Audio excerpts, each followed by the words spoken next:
Pour cette nouvelle journée qui va être sur le thème de l'environnement, j'accueille Wolfgang Kramer qui est avec moi aujourd'hui, qui est directeur de recherche au CNRS et professeur d'écologie globale. Les Agora, elles ont été pensées comme des conventions citoyennes de la jeunesse, c'est-à-dire qu'on a voulu donner la parole pas seulement aux jeunes, mais aussi à des acteurs de terrain qui sont spécialistes de thématiques. Donc on a une Agora par jour sur une thématique majeure pour le monde de demain. Alors on peut commencer, 3, 2, 1, c'est à vous.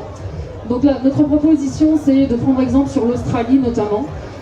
L'objectif, il est d'imposer des caméras embarquées à bord des navires de pêche. On voulait en fait donner la parole aux jeunes, puisqu'on voit que les jeunes ils votent de moins en moins.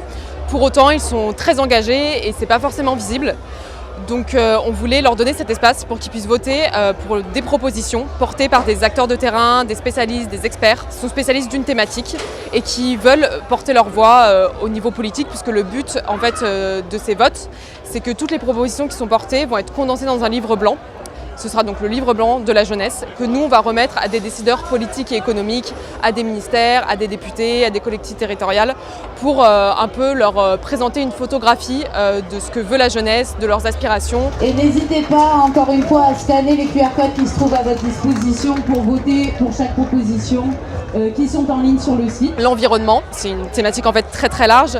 On a eu beaucoup d'acteurs qui ont parlé aussi bien de la protection de la biodiversité, de la protection des fonds marins, du climat. C'est un enjeu majeur qu'on veut défendre. Au Delta, on met plein de choses en place en fait, pour l'environnement. Comme vous avez vu défiler Capilum, c'est une entreprise partenaire du Delta. Elle nous a fourni des boutons de cheveux pour absorber les résidus de crème solaire dans la mer.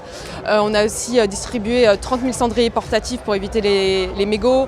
Tout le matériel, c'est du matériel réutilisable qu'on utilise. La scène, elle est faite en palette, les bancs, c'est de la location. On essaye de limiter au maximum nos déchets. On ne vend pas de bouteilles en plastique aux festivaliers. Donc on a mis en place un système de bar à eau en partenariat avec la ville de Marseille. Voilà, nous on essaye au maximum, même si on a un festival, de limiter notre empreinte écologique, et c'est une thématique qui nous tenait à cœur et qui, on le sait, est importante pour la jeunesse aussi.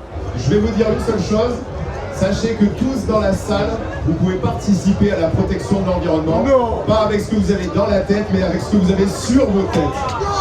Il y a de plus en plus de jeunes qui s'engagent dans des associations et notamment sur cette thématique-là parce qu'ils savent qu'ils sont concernés directement, et ils veulent aussi faire ouvrir les yeux aux personnes qui sont plutôt climato-sceptiques. Et d'ailleurs, ça s'est vu aujourd'hui, il y avait énormément de présence et c'est l'Agora d'ailleurs qui a rameuté le plus de festivaliers, et parce que l'environnement est une thématique qui mobilise vraiment particulièrement les jeunes. Les pitchs sont terminés pour aujourd'hui, cette Agora aussi. On se retrouve dès demain pour l'Agora sur le Vivre Ensemble, donc n'hésitez pas à nous retrouver ici.